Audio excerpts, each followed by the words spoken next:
Well, good morning, good morning, good morning. And how are we today? It is a great day. It is snowing, and it is a pleasure to be with you this morning. Yeah, I'm happy with this. I think we're going to go with this microphone this morning. And just testing out new equipment. Doesn't have much to do with the material. Just trying to make it a little better, a little clearer, a little smoother, and still be able to stay mobile and get up at the top of the mountain. Today, as I came up, I wonder to myself, over all of the years and all of the tapes I've made, what makes a tape really good? What are the contributing factors? What do I look for when I come up here? And I began to notice that as I look at things, I have evaluations and observations as to what I think should make something better or worse. This morning, as I was coming up the hill and I was observing the tape, I had gotten the tape out of one of the boxes where there weren't too many, and I was wondering if the tape was indeed a good tape. Because we have so many boxes of tape, sometimes we have boxes where, tapes don't work, or they get, banged up, or they don't turn right, or, several different types of factory defects. And so as I was coming up the hill, I also was thinking to myself, I hope this is going to be a good mechanically working tape so that, when you're inspired, you want to catch it all. And then coming up, I was looking around and I noticed that it's snowing. I don't know what date it is. It's May something. This is the April tape. I'm doing it in May. Self-explanatory.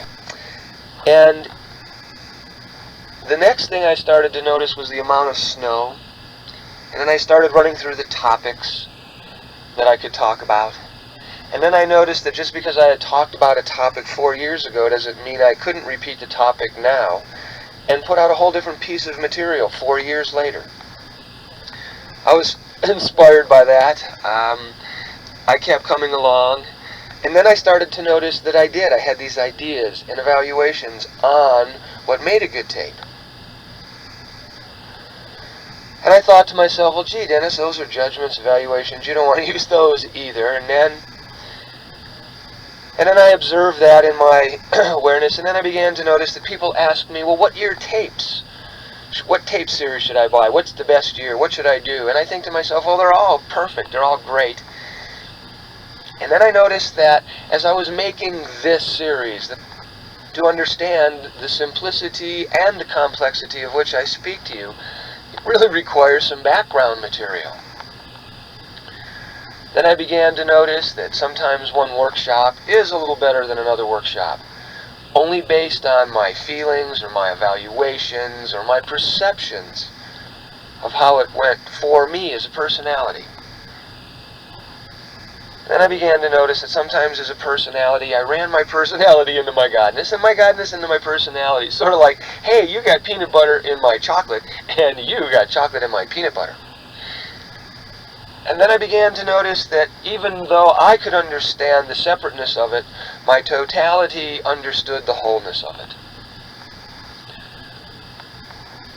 I noticed that in the last tape and the tape before it, I gave a part of my personality. I got a flat tire, I responded to a road condition, how I reacted as a personality, how I reacted as a God being, and I shared all those different little things, how I stayed in present time, how I did this, how I did that. I noticed to some people who would never have heard a Stepping into Consciousness tape, if they heard that tape, they might not really know what I was even talking about. And yet it was an experience in life that was perfect. For several years, as I've taught different things in my class, and nobody's really heard this material except you for right here, right now, because I just put it together right here, right now. So not even workshops have heard this. As I was coming up, there is a thing that I say, whatever you give your truth to becomes your reality. And as I say that truth, sometimes I wonder, as a personality, do I truly understand it.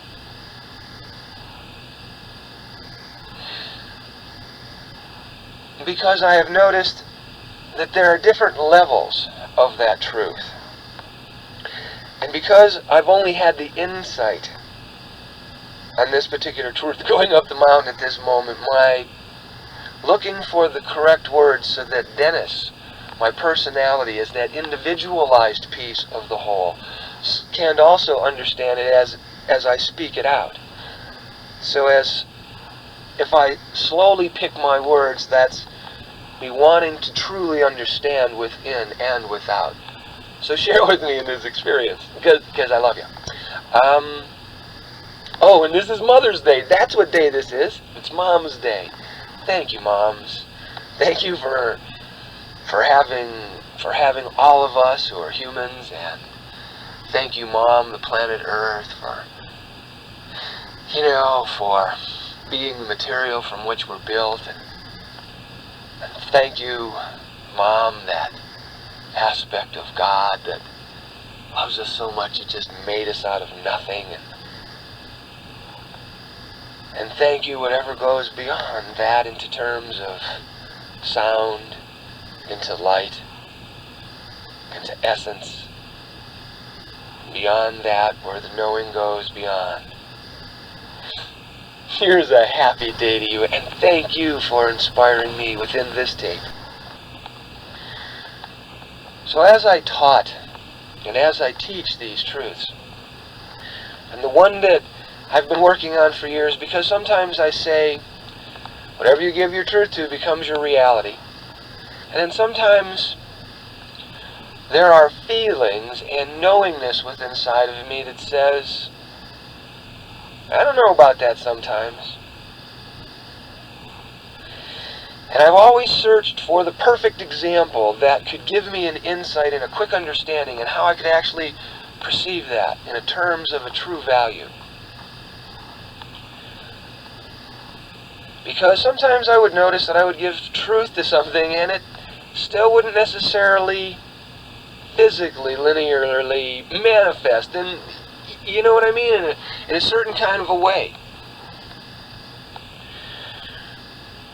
So as I searched through this particular truth, as a personality and as a divine essence, because it's a team effort as a whole, as I searched to get in that understanding,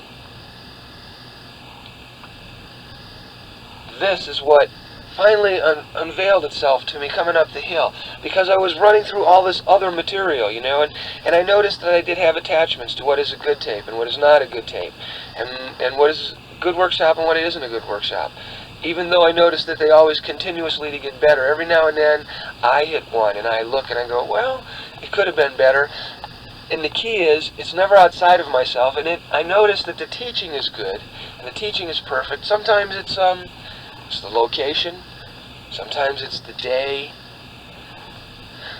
sometimes it's the perception that the entire group is working with.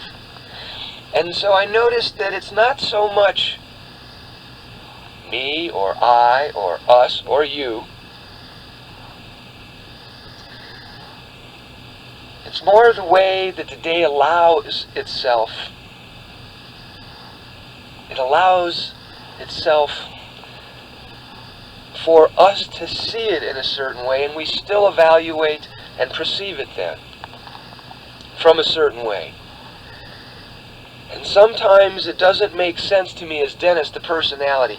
And Dennis the personality has looked for a way for different things to make sense beyond the personality so that the wholeness can understand it. Now, I want to take a simple case, simple example. I drive in this truck that I'm in for 4 years. During the winter, it's what gets me up the mountain.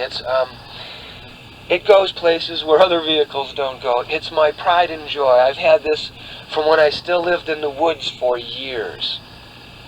It was a part of me that I love. So needless to say, I don't necessarily have attachment to the truck, but I have a respect and a love and a caring for it. a caring that goes beyond. Now, within the truck, I know everything that it does. I know every little sound that it makes, every little thing that happens to it, I feel it.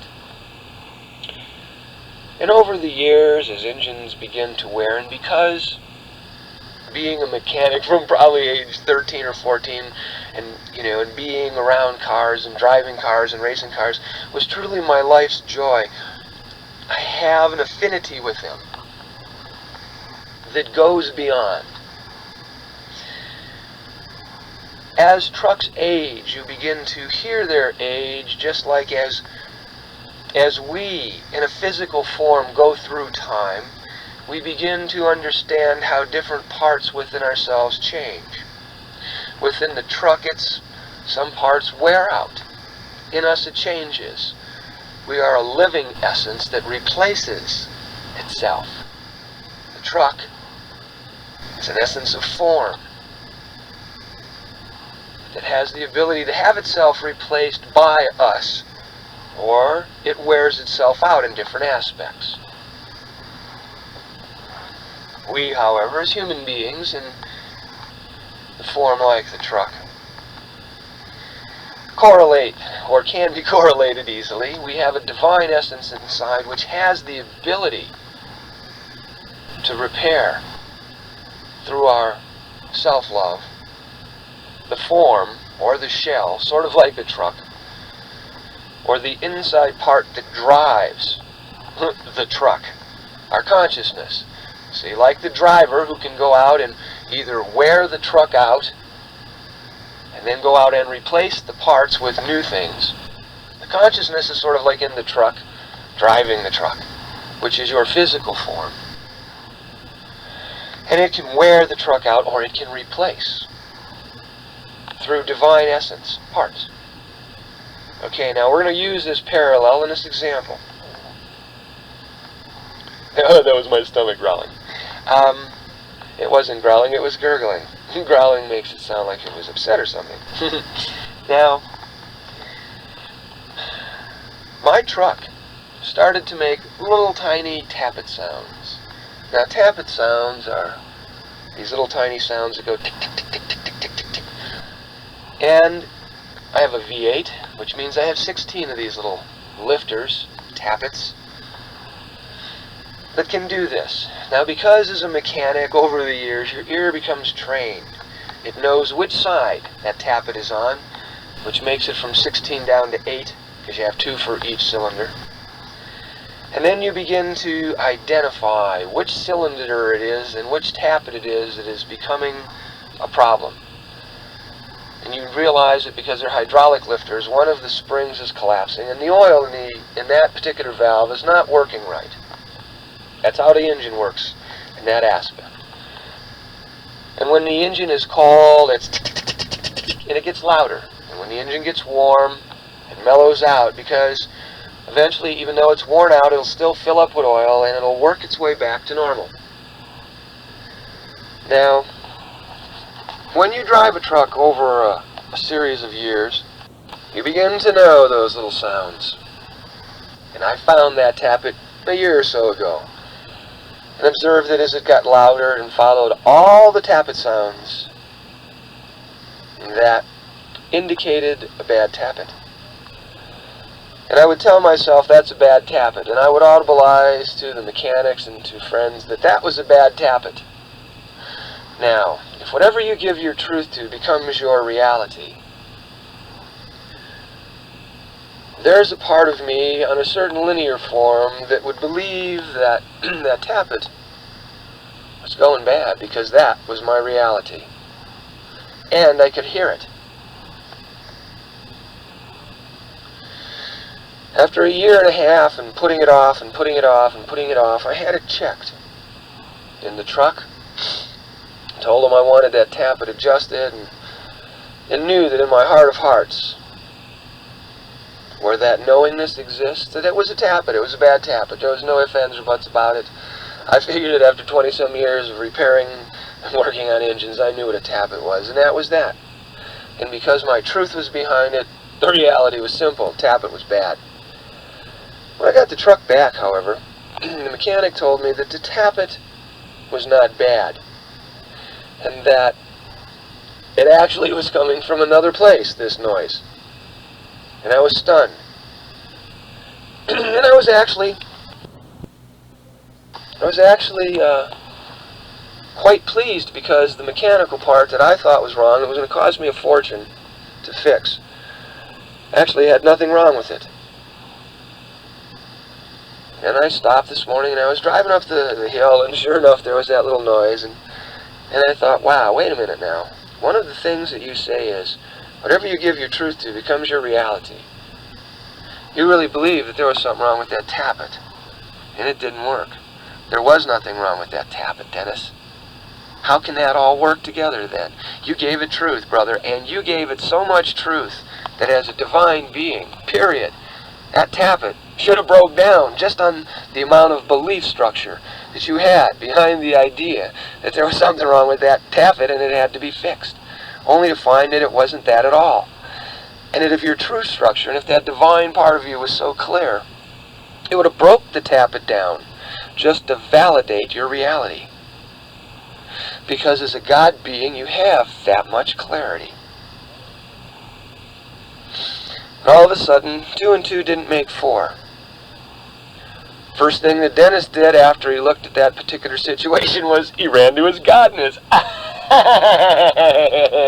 Hey, that's a brain twister. So I figured if this was happening to me, it must be happening to you. Maybe not in terms of a lifter, but in terms of expecting perhaps a given result or anticipating a particular reaction, and really knowing in your heart of hearts that that was really what was supposed to be happening, only to discover, like, whammo slammo, that's not what we got. So Dennis, looking at that and going, wow, this would be a good one that I would ask Dennis the teacher when he was standing up in front of the classroom, because Dennis the teacher has observed, while he's taught that material, that there was not a complete state of clarity in himself, therefore there was not a complete state in some of the individuals when he taught it. Some of the other individuals, however, already had it. That's because we're all different kinds of people, and looked and said, well, of course, that's perfectly accurate. I knew that it was accurate, otherwise I couldn't teach it. But Dennis, personality, hey, way back in there, every now and then, had something like this come up in his life, and really wanted to see, well, what's this about, man? And I don't want this explained through some sort of karmic reaction and all this other bizarre stuff. I want a simple, common sense answer. As I took a quick look at it, what I began to realize from the God part was, whatever it is perfect, which allowed me to see the situation without a right or wrong, or a good or a bad, or a plus or a minus. I began to realize that Dennis, because he truly believed it in his heart, the lifter should have went bad. The lifter, in terms of divinity, will go bad, because the essence so wished it. In lengths of time and in lengths of evolution, Dennis, the personality, did wish that the lifter was bad. Well, actually, he didn't wish that the lifter was bad. He never got into the fact that the lifter was bad. He just believed, he didn't never wish that it was bad. He knew that it was bad. Therefore, he said it was bad. Therefore, that truth will happen. And the truth of that is that, let's just say that over the next, making it simple, 2 million years, the lifter will become not just bad, but it'll just rust away. Completing the truth, the Dennis said, the lifter is bad. The lifter may or may not go bad. It probably will, though, sooner than the rest, because the thought is definitely out there. But the timing in which the thought is going to manifest itself depends wholly on the density of the situation and the density of the matter, not the rightness or the wrongness of the situation. Now, let me give you an insight into that. As a concept, I perceive that the energy was negative because I had to repair the lifter. Therefore, because the lifter is magnetic, my mind locking into that magnetic field will eventually make that lifter go bad. The timing of it going bad is based on its density. Because a lifter is made out of steel and cast iron, it's going to take a long time to change it. Nevertheless, it will change sooner than the others. It will change sooner, not because Dennis said that it was wrong or it was broken, but because Dennis put a charge on it, stronger than a charge on the other tappets or lifters in the car. But the truth of the matter is, because of its dense matter, and because Dennis was only perceiving it from the heavy physical plane, the time for the truth to transpire will take a long time in evolution.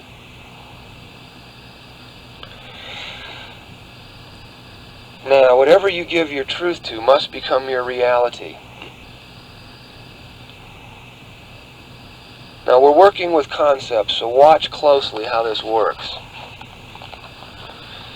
Whatever you give your truth to becomes your reality. I gave truth to the fact that that lifter would have to wear out sooner.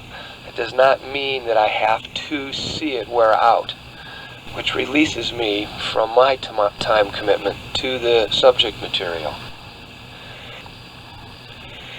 I have the ability to replace the lifter because I feel that it's worn out. But this particular dimension through the mechanic tells me that there's nothing wrong with it, and so therefore I have to do nothing about it.